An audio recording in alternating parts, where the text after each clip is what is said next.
Sumayin niyo ang pag-ibig ng Diyos. Sumayin niyo ang kapayapaan. Magbatian ng may ngiti sa bawat isa ng kapayapaan. Peace. Peace be with you. Maraming salamat aking mahal. Dahil ang araw na ito, ang itinakda ng Diyos sa bawat isa sa inyo, na kayong lahat ay kanyang makadaupang kanya. At marinig ang aming mga kapahayagan ng harapan, higit ang mga himala sa inyong mga buhay na inyong makakakuha. Nawa sa bawat pagtungtong ninyo, sa tahanang ito na pinabanal ng Diyos, pagsumikapan ninyo lagi ng bawat isa sa inyo na magpalinis sa Diyos bago pa man kayo humarap at magbigay pugay sa Kanya sa banal na tahanan ito. Dahil napakagaan sa Kanyang kalooban. Kung kayong lahat ay inihanda ninyo ang inyong mga sarili sa pinakamahalagang araw na Kanyang itinakda. Lahat nawa ng Kanyang mga aral na inyong nababasa at napapakinggan, natututunan, pagsumikapan din ninyo. Bagamat kung minsan mahirap man, na isa pamuhay ito sa araw-araw ninyong pamumuhay bilang Kanyang pinagkatiwalaang mga alagad at tagapaglingkod sa mundo. Hingin nyo rin sa Diyos lagi ang patawarin kayo sa lahat ng pagkakataon. Huwag ninyong isa sa isip na lahat ng inyong mga kasalanan ay naihihingan sa Diyos.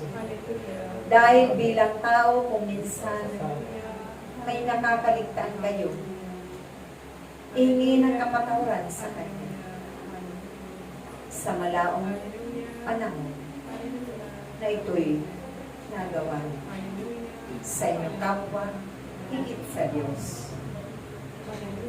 Kaya lagi kayong magninilay o pagpupulay-ulayan ninyo ang mga mahalagang bagay na nararapat ninyong pahalagahan sa araw-araw ninyo. Dahil kung minsan, nariyan ang masamang espiritu, lagi na mga tukso ng pagkakasala. Hindi ninyo naiiwasan ito at napaglalabanan. Kaya tumili lagi kayo ng awa at kapag sa Diyos. Maging ang mga itinakda niya sa templo, batid din ninyo na sila'y mga tao nasa laman. Narito pa sa mundong ibabaw. Marami din silang pagkakamali. Marami din silang mga kasalanan na gagawa sa araw-araw din nilang pamumuhay. Kung kaya, hindi lamang kayo aking mga anak. Subalit huwag ninyong ikahiya ito na mga bagay na inyong mga pagkukulang, pagkakamali, mga kasalanan. Dahil batid ng Diyos, kung ano man ang naaabot na ninyo sa antas ng inyong mga nauunawaan ng mga aral na at katuruan.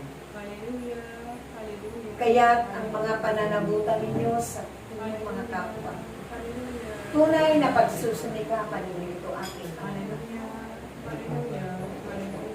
upang walang dahilan na kayo ay pagkamalaki. Kung minsan ito man na nagiging sanhi ng inyong mga karamdaman, kawalan sa buhay, kahirapan sa buhay, kapigatilan ng inyong mga buhay at maraming iba. Dahil hindi ninyo napagdinilayan ang mga bagay na inyong nagagawa. Kaya't magmula sa ngayon, pagkatatandaan ninyo ang mga anak. Ang bawat isa ay gawin ang aking mga kapahayagan na ito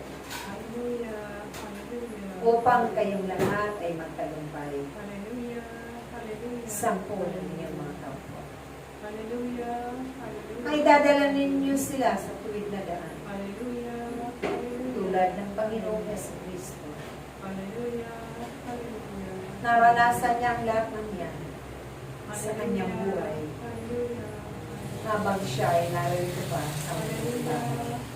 Kasama niya ang kanyang mga anak na naglilingkod sa kapwa. Subalit ano ang isinukli ng kanyang mga pinaglingkuran. Kaya't aking mga anak, isa-isahin ninyo sa araw-araw ninyong buhay. Isipin at pagnilayan. Tanungin ninyo ang inyong mga sarili. Kung alin pa ba ang hindi ninyo na isusuko sa Diyos. Kaya, aking mga anak, ito ang magiging daan ng pagkakala. Kamtin ninyo ang aking mga pinakamahalagang buhay upang sa ganon, mananatili kayo mapayapa. Payapang naglilingkod sa kapwa. Payapang naglilingkod sa Diyos. At kasunod nito ay ang biyaya at pagpapala na ibubuhos sa magpanawalang hanggan. Maraming salamat aking mga anak. Nawa, napulutan niyo ulit ang aral ng Diyos sa araw na ito. Ng mga mabubuting aral. Na ito man ay inyong ibabahagi sa inyong mga kapwa-tao. Kung kaya, ako'y nagagalak din.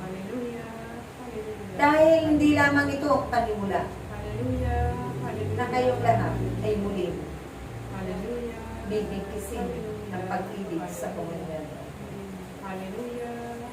Kundi sa lahat ng pagkakataon.